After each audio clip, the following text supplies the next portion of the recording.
A veces pensamos que lo que tenemos está recién inventado. ¡Qué maravilla las nuevas tecnologías, la investigación molecular, la ingeniería genética! ¿Y si echamos una mirada al pasado? Viajemos a una época que suena lejana, en la que los logros se escribían con tinta sobre papel. La semana pasada leí un artículo que me mandó mi amiga Rosa muy interesante. Salían a la luz documentos relacionados con pandemias del siglo XVI al XIX en el Archivo de Indias de Sevilla. Me quedé pegada al teléfono en cuanto abrí el artículo. Quería seguir leyendo sobre el tema. 1803. Francisco Javier de Balmis lidera la primera campaña de vacunación masiva transoceánica. Médico de la corte de Carlos IV, realizó expediciones para vacunar de la viruela en América y Asia. Le acompañaban su colega José Salvani y la enfermera Isabel Zendal. La viruela castigó a la humanidad durante muchos años. En Europa mató a 60 millones de personas en el siglo XVIII.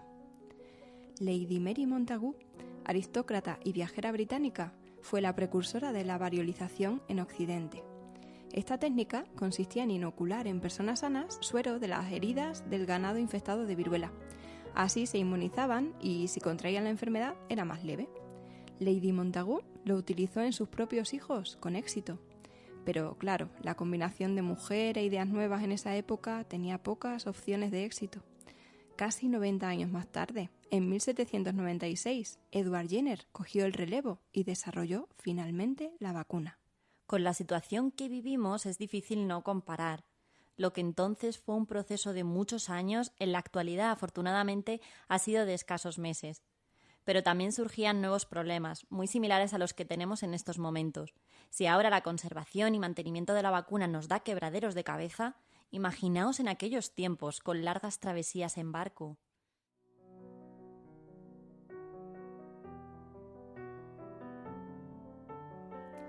Para conseguir mantener la vacuna durante el viaje, llevaron consigo a niños de 4 a 14 años. Les inoculaban con una lanceta el suero infectado bovino. Enfermaban, pero no morían. Y de las pústulas, las heridas que les salían en la piel, volvían a extraer el suero. Cada 2 semanas infectaban a un nuevo niño. De esta manera conseguían conservar fresca la muestra durante el trayecto. Los listados de algunos de estos niños con sus datos son los documentos que ahora se muestran por primera vez. No hace falta decir que todos estos métodos ahora serían inaceptables e impensables éticamente. Pero sentí un ataque de gratitud. Les debemos mucho a estos niños y a la vacuna. Les debemos tanto que el 8 de mayo de 1980 la OMS certificó la erradicación de la viruela. Ojalá dentro de poco le podamos poner fecha de fin a la pandemia que nos ha tocado vivir. Hasta entonces, dejo una pregunta en el aire. ¿Alguien tiene dudas de la importancia de la vacunación y las medidas de prevención?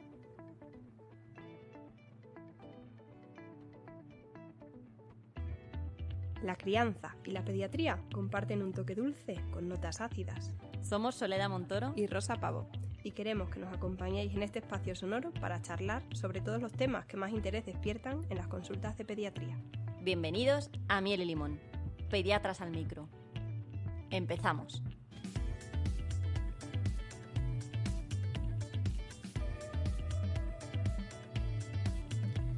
Bueno, Rosa, no podemos empezar de otra manera, ¿no? Nos toca hablar de la vacuna. Porque, vamos, estos días las preguntas de vacunación han sido todos los días, fuera, dentro de la consulta. Nuestro top 10. El top 10 total. En la edad pediátrica, en el embarazo, en la lactancia. Bueno, pues nada, vamos a empezar a hablar un poquito. En este episodio vamos a explicar las nociones básicas sobre vacunas, que esas a veces sí que no están tan claras, y luego ya pues vamos a repasar un poco las recomendaciones que tenemos actuales, que a veces dejan de ser actuales en 24 horas, pero bueno, vamos a hablar un poco de las que tenemos a día de hoy. O sea, agosto de 2021. Exacto, exacto, aquí con el caloret, con el calorcito. Bueno, primero vamos a hablar del embarazo y de la lactancia. Después vamos a hablar de las vacunas en adolescentes que ya se están poniendo, ¿no? En mayores de 12 años. Y luego ya para el final vamos a dejar lo más novedoso, que son las vacunas en los niños más chiquitines, los menores de 12 años, que todavía estamos ahí en estudio. Y para todo esto tenemos la suerte de contar con 2 colaboraciones muy, muy especiales. Van a ser nuestros primeros colaboradores. Nos hace muchísima ilusión. Tener invitados. Totalmente, o sea, nos sentimos, vamos, unas privilegiadas. Y a mí sí que me gustaría comenzar con un poco de ejercicio de autocrítica, ¿no? Porque los profesionales sanitarios hemos ido cambiando algunas recomendaciones en base a lo que sabíamos. Probablemente ahora digamos cosas que en un futuro pues sean diferentes, ¿no? Y tenemos que ser conscientes de ello y asumir el riesgo que corremos.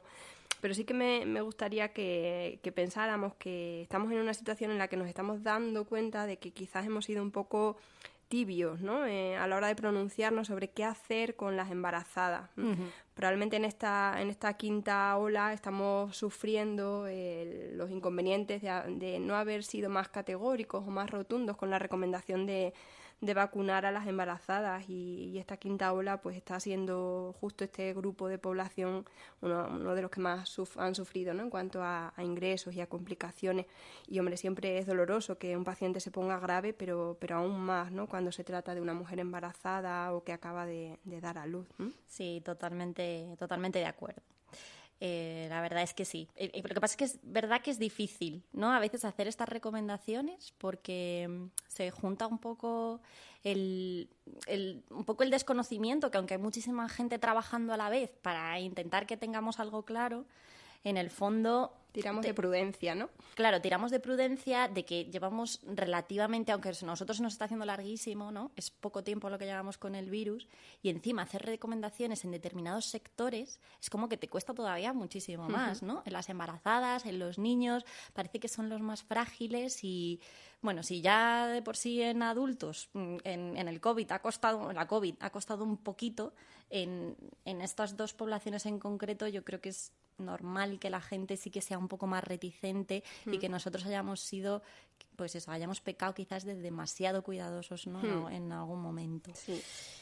Pero bueno, si quieres podemos empezar hablando un poco de si se ponen todas las vacunas o no se ponen todas las vacunas, ¿no, Sole? Bueno, pues en el momento actual las vacunas que están recomendadas para ellas, ¿vale? Para las mujeres embarazadas, que es por donde vamos a empezar, son las vacunas de ARN mensajero.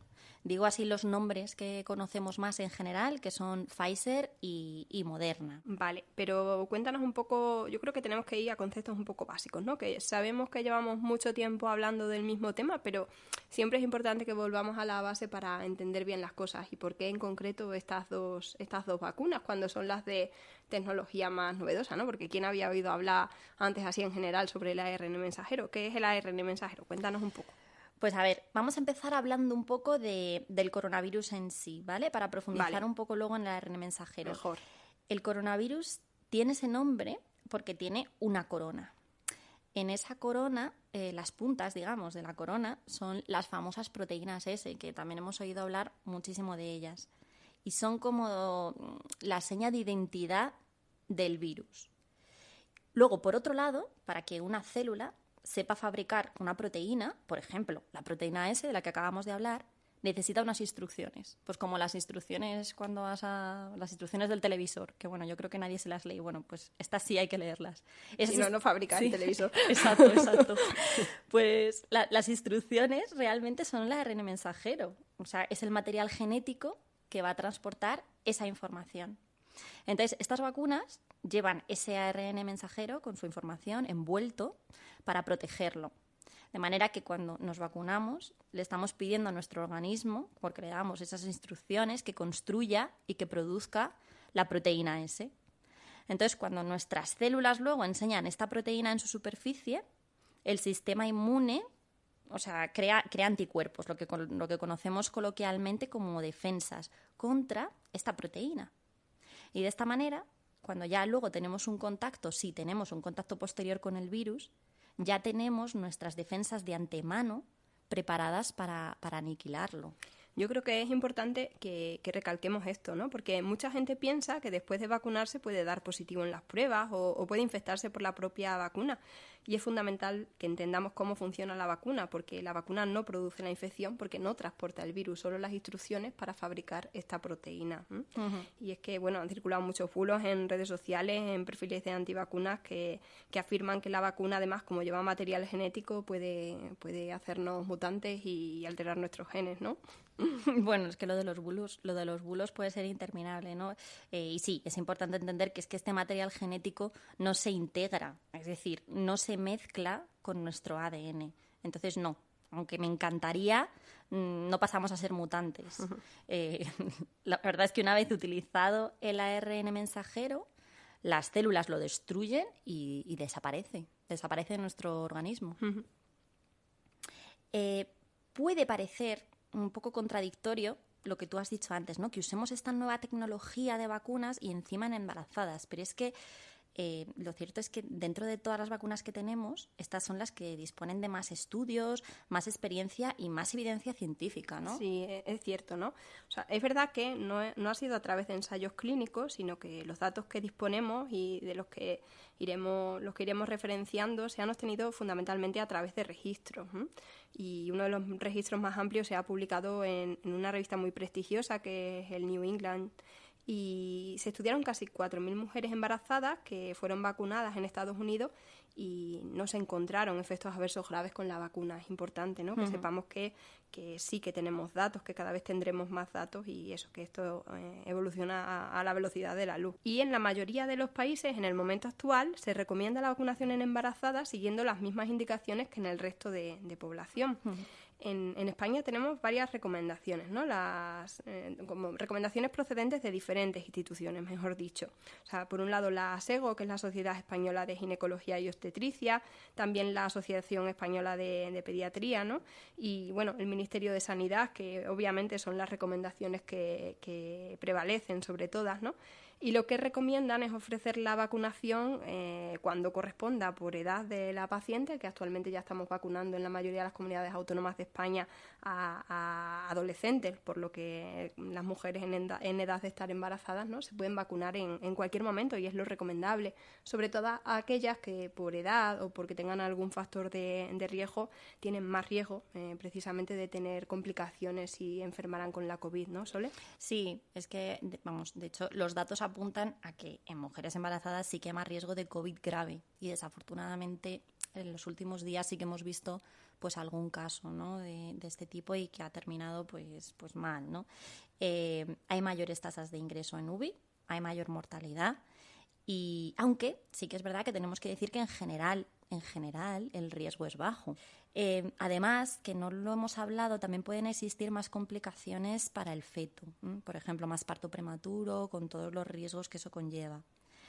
Las complicaciones son más frecuentes, además, en pacientes que están embarazadas, con factores de riesgo añadido, es decir, pues una mujer que tenga más edad, por ejemplo, que tenga hipertensión, que tenga diabetes, obesidad. En estos casos todavía es más aconsejable que estas mujeres se vacunen, claro. Vale. Otra duda frecuente, hablábamos un poco antes, ¿no? Es si nos podemos vacunar en cualquier trimestre del embarazo. Y decíamos que en el último documento de la Sociedad Española de Ginecología y Obstetricia ya referencian que no existe ninguna contraindicación para vacunar en ningún momento. Es decir, que sea el momento en el que estés del embarazo, en el primer, en el segundo o en el tercer trimestre, puedes vacunarte. Y de hecho, lo que tenemos que intentar los profesionales sanitarios es facilitar y animar a que todas las mujeres embarazadas lleguen completamente vacunadas al periodo de máximo riesgo de complicaciones en el caso de infección por COVID, ¿no? Que suele ser la parte final del segundo trimestre y el último trimestre del embarazo. Así que nada, si alguna nos estáis escuchando, estáis embarazadas y tenéis dudas, por favor no lo dudéis. Cada vez hay más datos que apuntan al beneficio de esta vacuna. Y por otro lado, también puede pasar que te hayas vacunado ahora y de repente te enteras que estás embarazada. Pues no pasa nada, no se han visto complicaciones especiales por haberse vacunado previo al inicio del embarazo o si te has vacunado y no sabías que estabas embarazada ya, ¿no? ¿Y qué pasa entonces también con la lactancia, ¿no? Porque ya hemos hablado del embarazo, el siguiente paso. Pues bueno, pues todo lo que hemos hablado también es extrapolable a la vacuna en la lactancia, cuando se está dando lactancia materna. No hay que suspender la lactancia si te has vacunado y, por supuesto, tampoco demorar la vacuna porque estés dando el pecho. En ese sentido, pues bueno, también se han estudiado más las vacunas de ARN mensajero, o sea, que son las mismas que la mujer embarazada, y de hecho es lo que recomienda nuestro Ministerio de Sanidad. Ojo, no quiere decir que en otros países puede ser que se hayan puesto otras vacunas que no sean las de ARN mensajero según la situación y disponibilidad, ¿vale? Parece que la vacunación en la mujer embarazada puede hacer que esos anticuerpos, o sea, las defensas de las que hablábamos antes, pasen al feto por la placenta y que después, además, también pasen por la leche materna. Entonces, en ese sentido, no se sabe ni la cantidad de anticuerpos que se necesitan para estar protegido, ni cuánto duran en el feto o en el recién nacido. Habrá que hacer más estudios, pero bueno, a priori parece que es una cosa positiva, ¿no? Esta estrategia ya la empleamos con otras vacunas, además, como la de la tosferina, ¿no? Eso me lo recordaste tú, Rosa, el otro día. Desde hace unos años se recomienda la vacuna de la tosferina a las embarazadas. Entonces, de esta manera pasan los anticuerpos que fabrica la madre al recién nacido y lo protegemos desde que nace, ¿no? De la forma más grave de la enfermedad, de la tosferina, hasta que podamos administrar la vacuna que le corresponde durante los primeros meses de vida. Eso es, hablábamos de que no es la primera vez que vacunamos embarazadas para proteger tanto a la embarazada, obviamente, como a su hijo o a su hija. No es una novedad y funciona, o sea que bien. Estás escuchando el podcast Miel y Limón, Pediatras al Micro. Somos Soledad Montoro y Rosa Pavo. ¿Seguimos charlando? Hoy estamos felices. Tenemos a nuestros primeros colaboradores. Y vaya primeros colaboradores. Por imposición del coronavirus y sus cuarentenas, la entrevista será a distancia, pero viéndonos en el ordenador, que ya estamos acostumbradas. Comenzaremos con Ángel Hernández Merino, pediatra jubilado y tremendamente activo, asesor del Comité Asesor de Vacunas de la Asociación Española de Pediatría. Ángel nos va a contar su opinión con lo que es ya una realidad, la vacunación en adolescentes. Después bombardearemos a preguntas a Manuel Gijón, compañero pediatra que trabaja en la unidad de urgencias y UCI pediátrica, además de en la unidad de investigación y ensayos clínicos del Hospital 12 de Octubre. Manuel nos dará su visión de la vacunación en niños por debajo de los 12 años. Una novedad, pero también posiblemente el futuro. Y sin más espera, Rosa comienza preguntando a Ángel. Muchas gracias, Ángel, por acompañarnos en la primera entrevista de esta aventura. Empezaremos con preguntas básicas. ¿Qué vacunas se están poniendo actualmente a los adolescentes en España? Pues mira, es muy sencillo. De las 4 vacunas disponibles a nivel global en la Unión Europea y en España, pues 2 de ellas, las 2 de ARN mensajero, Comirnaty de Pfizer y Spikevax o Spikevax de Moderna, son las 2 que actualmente se pueden utilizar en adolescentes a partir de 12 años. Así que son estas 2 las que tenemos en uso en este momento. En la primera parte del capítulo comentábamos brevemente Sol y yo que puede parecer raro que utilicemos una nueva tecnología de vacunas, las de ARN mensajero, justo en las embarazadas y en los niños. ¿Nos puedes contar, Ángel, un poco por qué hasta la fecha no se habían empleado este tipo de vacunas y qué otras aplicaciones se vislumbran? En concreto, pues la investigación del ARN pues está en marcha desde hace varias décadas. Una mujer, una investigadora, una bióloga húngara, Katalin Karikó, ya en la década de los 50, pues estaba empeñada en encontrar usos y poder utilizarlo en investigación, los usos del ARN.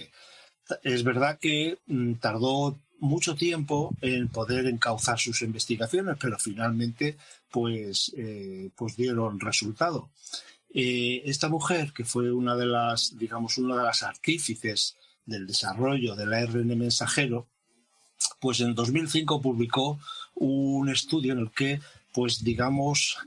daba el aldabonazo para empezar o para vencer dificultades que hasta ese momento se habían planteado con el uso del ARN mensajero. No obstante, todavía tardaron varios años en los grupos de investigación y los expertos de la época en dar vía libre al ARN mensajero. Después esta mujer coincidió de alguna forma con un norteamericano, Andrew Weizmann, y entre los dos pues dieron en la Universidad de Pensilvania dieron los primeros pasos en la investigación directa del ARN mensajero. Ahí en esos primeros años pues hubo dos empresas de biotecnología en ese momento pequeñas, que eran Moderna, norteamericana, y BioNTech, alemana, que pues creyeron en las posibilidades, en el potencial del ARN mensajero y se pusieron a investigar. Esto estamos hablando de los primeros años del siglo XXI, a partir de 2005, pues entre 2005 y 2010. De modo que la investigación directa de los usos en distintos campos de la medicina pues ya lleva más de una década y media aproximadamente, dando todo el tiempo que llevaba las décadas anteriores impulsando pues la investigación de cómo utilizar el ARN mensajero por parte de algunos pequeños grupos de investigación. Y luego hay otro componente de las vacunas, que son la cubierta del ARN mensajero, que son los lípidos que llevan también una investigación tremenda de varias décadas. Y esto es un aspecto menos conocido de estas vacunas porque, pues digamos, el protagonista es el ARN, pero el ARN no serviría de nada sin esa cubierta de lípidos que lleva alrededor. Y esto también es otro campo del desarrollo químico, de la investigación química básica, que lleva varias décadas pues en investigación. Y decía que la investigación estos últimos años se había enfocado pues en varios campos. Uno de ellos es el del cáncer. En el cáncer hay pues una serie de una docena larga de productos en investigación, con usos preventivos y terapéuticos, también en el campo del envejecimiento. Quizás estos eran los dos campos principales donde se estaba enfocando.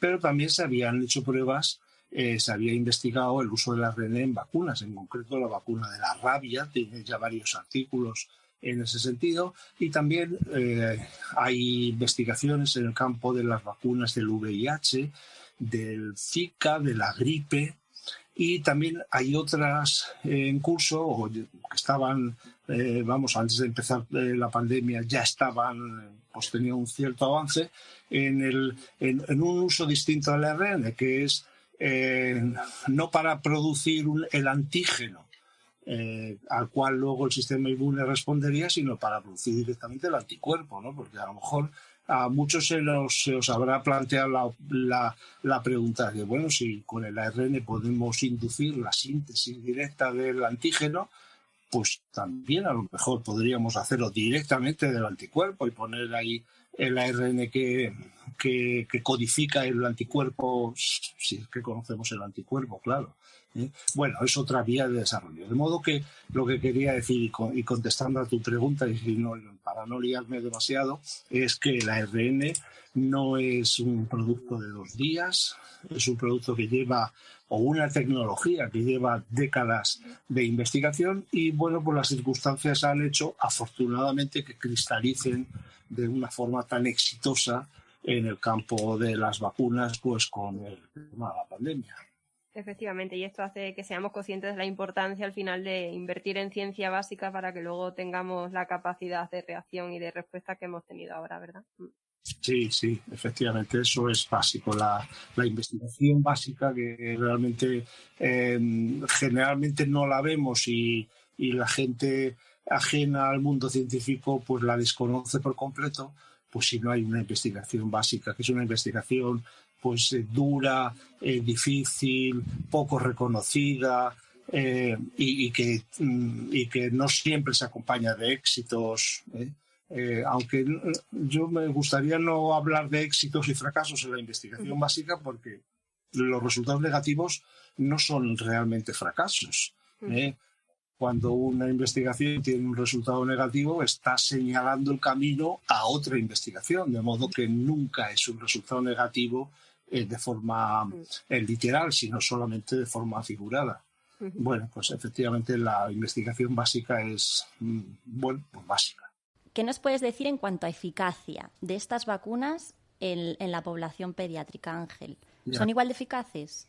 Pues es verdad que no tenemos todavía tantos datos de uso en la vida real con estas vacunas, bueno, ni en investigación tampoco, en estudios de fase 3 tampoco los hay en la misma cantidad que en adultos, pero todo nos indica, todo hace pensar que la eficacia y también la efectividad de estas vacunas va a ser pues muy elevada. De modo que lo que podemos esperar de estas vacunas en su uso con los adolescentes es que, igual que con los adultos, con toda la población adulta, pues sea capaz de evitar gran parte de las formas graves de enfermedad y, por supuesto, de las muertes. Y bueno, también, aunque no en la misma medida, que sea capaz de prevenir la infección y la transmisión de la infección, aunque no en la misma medida. Sabemos que la variante Delta pues está, digamos, cambiando un poco el panorama general, tanto a nivel global como a nivel de países o de regional en España. Pero todos los estudios disponibles hasta ahora parecen indicar que mantienen las dos cuando se utiliza considerando la pauta completa con 2 dosis, mantienen capacidad para prevenir las formas graves y la muerte, no tanto la infección. Pero que al final es lo que queremos, ¿no? Prevenir las formas graves y la muerte. Claro, ¿no? en este momento es el objetivo principal y lo cumplen muy bien y lo siguen cumpliendo, sí. Efectividad buena, eficacia buena. La siguiente pregunta que hacen los padres, obviamente, es la pregunta del millón. Efectos secundarios en los niños. Doctor, tengo miedo de ponerle la vacuna porque es que ¿qué le puede pasar? Bueno, pues yo creo que la respuesta a esta pregunta es que son vacunas muy seguras, se están mostrando con un elevado nivel de seguridad, de modo que podemos estar relativamente tranquilos con la vacunación. Es cierto que hay muchos aspectos que todavía desconocemos y que necesitamos tiempo para poder acreditarlos, pero hasta el momento se están mostrando muy seguras. Tienen unos efectos secundarios ya esperables porque se habían conocido en los estudios que se utilizaron para la aprobación de estas vacunas, pero son en la mayoría de los casos efectos secundarios leves, pasajeros, como son el dolor en el lugar del pinchazo, como es el malestar general, el dolorimiento general, dolor de cabeza y fiebre. Como digo, estos síntomas pues suelen ser pasajeros, ceden en 1 o 2 días y son leves en general, e incluso hay muchas personas vacunadas que no sienten ninguno de ellos, o sea que eso también es importante. Y yo creo que esto debe dar tranquilidad. Estos son los efectos adversos o efectos secundarios a corto plazo, los primeros días. A largo plazo, bueno, pues a largo plazo todavía no podemos conocerlo porque el tiempo que llevamos utilizando estas vacunas es muy limitado y todavía hay un campo ahí de incertidumbre, aunque la experiencia que tenemos con todas las demás vacunas pues nos indica que es muy poco probable que efectos importantes, serios y relativamente frecuentes nos puedan sorprender. Pero decir también que todas las agencias reguladoras están al tanto, están vigilantes en la búsqueda de señales que puedan indicar que se pudieran dar alguno de estos efectos serios. Con estas vacunas pues ha habido una de estas señales de advertencia, de cuidado, de precaución, la inflamación de algunas partes del corazón, la miocarditis y la pericarditis, que efectivamente, pues a medida que la vacunación en las personas jóvenes, pues hemos conocido que se han notificado algunos casos de inflamación del miocardio o del pericardio en personas jóvenes. Sí, esa era la siguiente pregunta, porque efectivamente, como ha salido ahí en un montón de sitios y al final también tenemos mucho acceso a Internet y tal, yo creo que eso sí que hizo saltar un pelín la alarma. Algunos padres estaban un poquito reticentes, pero bueno, en general, por lo que hemos leído, parece que es un efecto adverso que tampoco es muy frecuente, ¿no? Y de pasar, suelen ser miocarditis leves, corrígeme si me equivoco.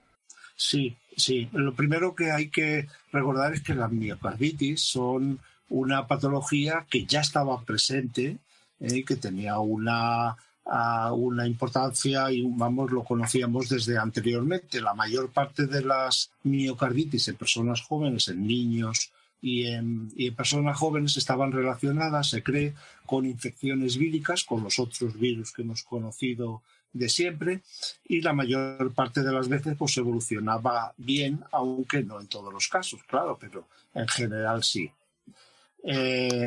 Y bueno, pues con esto también tuvimos las primeras noticias que tuvimos en relación con este tema fue, por una parte, investigaciones que se hicieron de alto nivel de competición en los cuales se estudiaron los efectos del COVID, de la infección natural del COVID en ciertos órganos y aparatos de estas personas.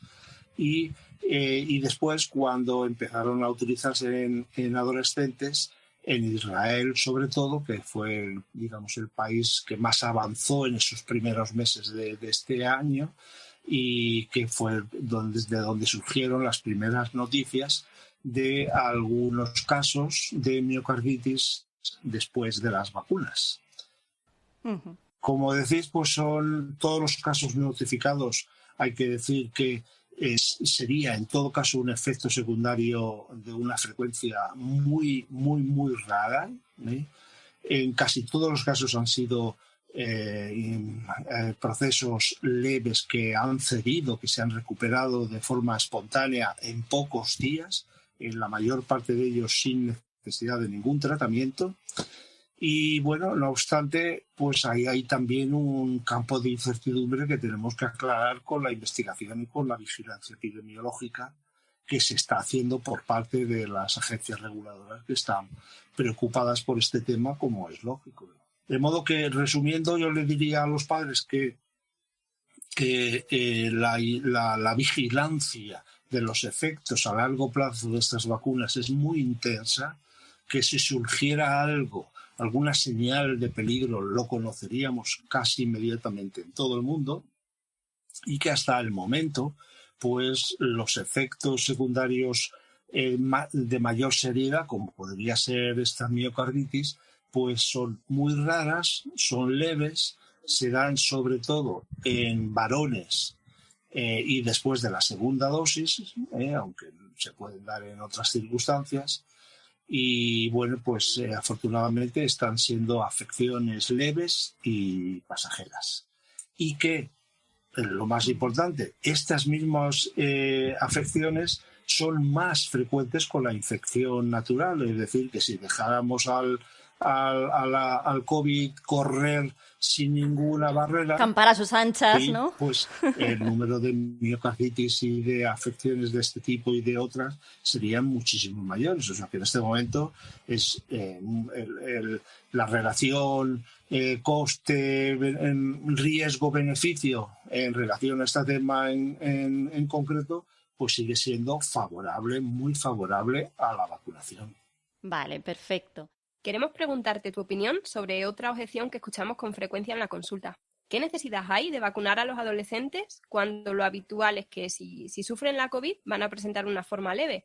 Y precisamente los mayores beneficios de la vacuna los encontramos en su grado de protección frente a las formas más graves de la enfermedad. ¿Por qué deben vacunarse los adolescentes y los mayores de 12 años? Ángel, ¿qué podemos decirle a las familias? Pues le diría que efectivamente y afortunadamente el COVID está afectando de una forma mucho menor, pero yo les diría que cuidado, la afectación de los jóvenes y de los adolescentes es mucho menor, pero no ha sido cero. Es decir, que los casos de enfermedad grave de hospitalización, ingresos en UBI y muertes en niños, adolescentes y población joven es baja comparándola con los mayores, pero los datos no son para nada desdeñables. Por pocos que sean los niños y los adolescentes que hayan podido necesitar ingreso en UCI o fallecer lamentablemente, pues son datos importantes. Un solo caso, una sola muerte, una sola pérdida de un niño o un adolescente tiene una importancia tremenda. Han sido pocos, pero han sido muy importantes. Y si esto es evitable y tenemos una herramienta para evitarlo, pues creo que estamos obligados a utilizarla. No hay ninguna duda. Estamos vacunando frente a enfermedades que causan muchísima menos morbilidad que el COVID. De modo que creo que la cuestión no es el por qué, sino si realmente tenemos una herramienta que es eficaz, que parece que sí, y que es segura, que también parece que sí, aunque este aspecto necesita más tiempo para poder avanzar. De modo que evitaríamos enfermedad grave y muertes, aunque sean pocas, son importantes y se pueden evitar. En España, pues, se han hospitalizado aproximadamente, los datos son un poco cambiantes según las fuentes y otras variables, pero bueno, digamos que pues unos 3.500 menores de 18 años. Y de ellos, pues casi la mitad pues son niños, son adolescentes, entre 12 y 17 años. Los ingresos en UBI de estos niños pues han sido también unos números muy son importantes y se consideran de forma absoluta. Y los pocos casos de muerte que ha habido en niños pues han sido efectivamente muy pocos, pero es importante hacer lo posible por evitarlos. Y para ello pues tenemos una herramienta de la vacuna. De esto nos hablará ahora Manu un poco, además, sí, aprovecharemos su presencia para que nos cuente. ¿Y cuándo podemos decir que está contraindicado vacunar o cuándo tenemos que decirle a un padre, espera, antes de vacunarle, pregunta a tu pediatra? Bueno, contraindicaciones permanentes son muy pocas. Es simplemente la alergia grave conocida a una dosis anterior de la vacuna. Esto se plantearía con una dosis siguiente, con una segunda o otras si se plantean en el futuro, o alguno de los componentes de la vacuna. Esto también son circunstancias muy raras y muy escasas, pero esa es la única contraindicación permanente. Ahora bien, luego hay otras situaciones en las cuales se hace recomendable demorar la vacunación. Esas podrían considerarse contraindicaciones temporales, aunque la palabra contraindicación mejor no utilizarla en estos casos, sino razones para demorar la vacuna. Contraindicaciones muy pocas, razones para demorarla, pues bueno, las enfermedades agudas con cierto nivel de seriedad, incluso por los síntomas que puedan sugerir estar padeciendo una COVID o ser un contacto estrecho de otro caso confirmado, pues también son circunstancias que aconsejan demorar unos días la vacunación. ¿Y qué pasa cuando, vale, ya tenemos cita para la vacuna, pero ya justo también teníamos cita para la revisión de los 12 años? Y claro, y entonces, ¿qué hago si ya le iba a poner la... tienen bastantes dudas con la vacuna del papiloma en concreto, aunque luego también puede ser que coincida con con el meningococo, ¿no? O a los 14 años con difteria, tétanos y tal. Pero justo con la del papiloma preguntan bastante. ¿Qué pasa? ¿Se pueden poner a la vez? ¿Es mejor esperar? ¿Por qué es mejor esperar? Pues creemos que ambas vacunas, las vacunas de ARN del COVID y las demás vacunas que utilizamos en niños y en adolescentes, creemos que no interfieren unas con otras y no habría problema. Pero esto hay que comprobarlo. Y entonces, en tanto en cuanto no tenemos los estudios que confirmen esa impresión de que no van a interferir una con la otra, pues se recomienda separarlas una semana en este momento. Ya digo que es una cuestión meramente de precaución hasta tener datos que aseguren que se pueden poner en el mismo acto, en la misma visita. esto se está estudiando, aunque necesita tiempo. El caso de la vacuna de la gripe es un caso que nos vamos a encontrar de aquí a muy poquitas semanas. Pues espero que de aquí al mes de octubre, que comience la vacunación de la gripe, pues se tengan ya datos, pues que se están haciendo estudios para poder aclarar la compatibilidad de ambas vacunaciones. De modo que eso lo sabremos. Con las demás vacunas, pues seguramente tenemos que esperar un poquito más de tiempo. Pero ya digo, es una recomendación por precaución, esperar una semana, separarlas una semana, aunque sí por razones de errores, de no conocer el antecedente de unos días antes de una vacunación, se pone la otra, no pasa nada. Tranquilidad completa, creemos que son válidas ambas por completo, de forma que no habría ningún problema. Así que, pues, esperar por precaución una semana. Perfecto, queda claro. Y yo quería preguntarte, Ángel, si tenemos ya datos sobre los beneficios de la vacuna de cara a reducir el riesgo de infectarnos o, cuando nos infectamos y estamos vacunados, de contagiar en menor medida al resto de personas. Bueno, yo creo que los datos que hay disponibles, aunque los datos a veces son un poco distintos y a veces incluso pueden plantear cierta controversia o hay datos sorprendentes, creo que en conjunto se puede decir que la vacunación limita, disminuye, reduce la posibilidad de contagio. Es decir, el vacunado puede contagiar la infección a otra persona, pero la probabilidad es mucho menor o es bastante menor que la del no vacunado. De modo que eso pues es un tema muy importante desde el punto de vista epidemiológico, pues también necesita su tiempo para poder aclararlo y también depende un poco de la evolución de la pandemia y del virus predominante a los cuales estemos expuestos.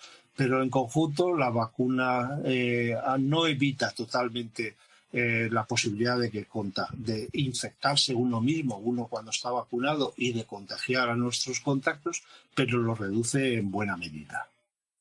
Muchas gracias, Ángel, por habernos ilustrado con tus conocimientos, que sin duda serán de ayuda para las personas que nos estén escuchando. Que, por cierto, antes de despedirnos, queríamos comentar que en la web del Comité Asesor de Vacunas de la Asociación Española de Pediatría hay un excelente documento que además se actualiza constantemente sobre preguntas y respuestas sobre la vacuna frente a la COVID. Y podéis encontrarlo en la web vacunasaep.org. Ya tenemos clara la importancia de la vacunación en adolescentes, pero aún nos quedan dudas en el tintero que solucionaremos en el próximo episodio con Manuel Gijón. Puedes encontrarnos en iVoox, Spotify, Instagram, Twitter, Facebook y en nuestra web mielylimonpediatras.com. No desconectes.